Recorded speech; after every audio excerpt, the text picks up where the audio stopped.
this week, all about Leo the lion and the astrological sign, but we'll get to that in a second. If you are interested in playing trivia with your coworkers, visit watercoolertrivia.com. We have a 4-week free trial. If you have any questions, comments about how we do our game, you disagree with some of the ways that we do things, what I find here, just let us know. We'd love to find us. You can find us on LinkedIn at Chief Trivia Officer, TikTok, all the various social media networks.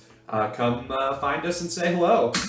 Let's jump into the game this week. So we were up to 4,800 users on the water cooler quiz as we've started to move a number of people from our legacy product onto the new one. Average score of 7.75, which makes us very, very happy. A median of 8, which we generally see a median of 7. So nice that we have that peak at the 8 and 9. Rates, about 17% of people got a score of a perfect 10, which is really impressive. But this is very similar to the curve that we like to see, maybe a little bit more difficult, but not so much. Pretty happy with what ultimately we were able to generate. So let's jump into this week's quiz. We're guessing that there's at least 1 or 2 amateur astrologists in your water cooler trivia group.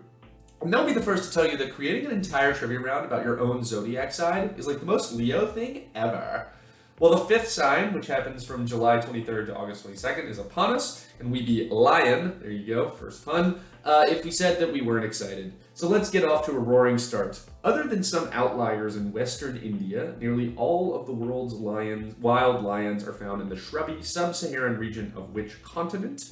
The correct answer is, of course, Africa, 94% correct. So I'll stop here and mention a little bit that we've changed how we define correctness in our system, like a big technical change this week. So previously we defined correctness as the denominator was total submitted answers and the numerator was total answers that were right.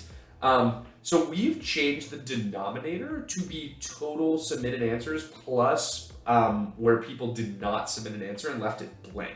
And so basically all of our questions are going to get slightly more difficult from a correctness percentage, but we believe that that's more accurate. We believe that like someone choosing not to answer the question is equivalent to them getting it wrong. So everything's going to be slightly lower going forward, but 94%, I think in our old metric I looked at it was like 97%, but 94% still really, really high. Introducing the theme in Q1 is probably preferred by most people. As you guys have seen before, we kind of like have 2 places that we introduce themes. One is in question 1 and one is in question 10. I'm sure we can do it other places as well. But I think most people prefer having it introduced in question 1 because it like sets up what the rest of the game is going to be like, especially for people that are a little bit less trivially oriented, but right around where we would expect everything to be. Question number 2. Featuring the country's name in both English and Hebrew and a fierce as hell lion, a 1/2 shekel coin was issued in the 1980s by what Middle Eastern nation? We saw some shekels there on the right. 79% correct. The answer is Israel. So this is pretty significantly lower than we would have expected. Lots and lots of Middle Eastern countries were guessed. I would have thought that using Hebrew as a clue would have like led people, there's only one Hebrew speaking nation in the world. And so, I mean, there are plenty of other guesses in the Middle East that I don't think were bad guesses, but I would have expected the correctness percentage to be significantly higher on this, well into the low 90%. Don't really know what to do with Palestine as a guess. There were a whole bunch of people who guessed Palestine, which I guess some people were probably doing it to be cheeky. Some people were probably doing it because they have some like intense political issues with Israel existing, and perhaps some people just like didn't actually know the name of the country as it's recognized today. Didn't really know what to do with it. We counted the majority of them wrong, but it was just something like I was thinking about as we saw like that guess come through. Question number 3. Chiwetel Ejiofor, and I butchered that, but whatever, and Jeremy Irons have both voiced what strangely not that mangled Lion King villain? Of course, the answer is Scar. 87% correct. We had lots of guesses of Simba and Mufasa and Simba's uncle and Mufasa's brother and like all these kind of things. We only really accepted Scar. Slightly lower than we would have expected. I would have thought that the Lion King had kind of like reached that cultural apotheosis that like everybody knew it, but 87% is not so bad.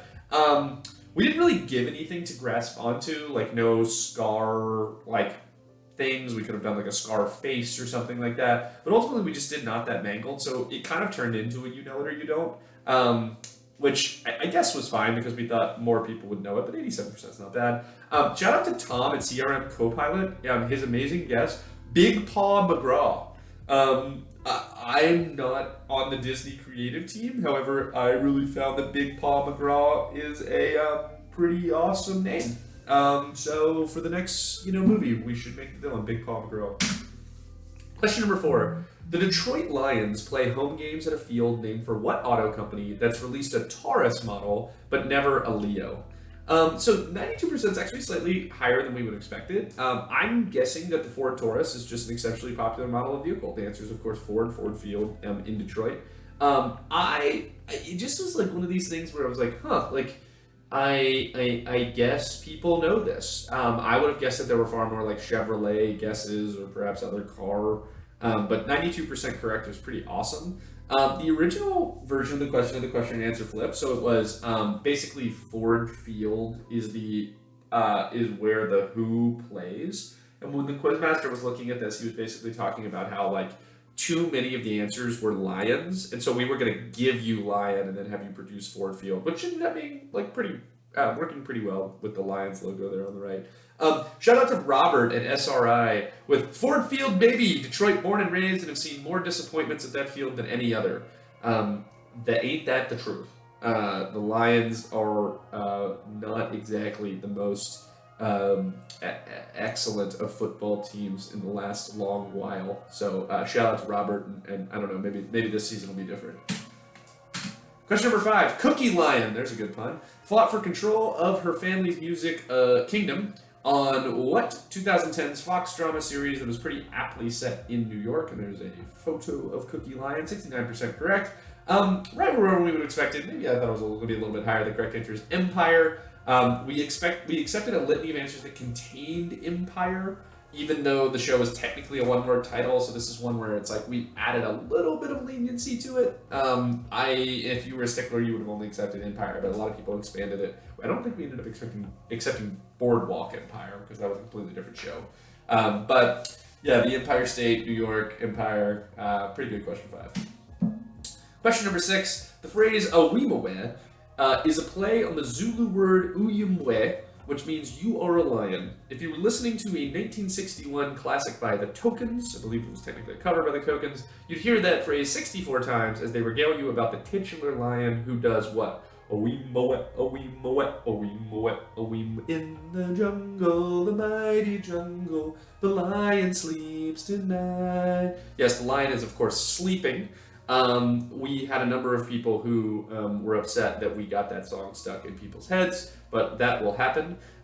We had a lot of people who guessed sings, which I think is funny.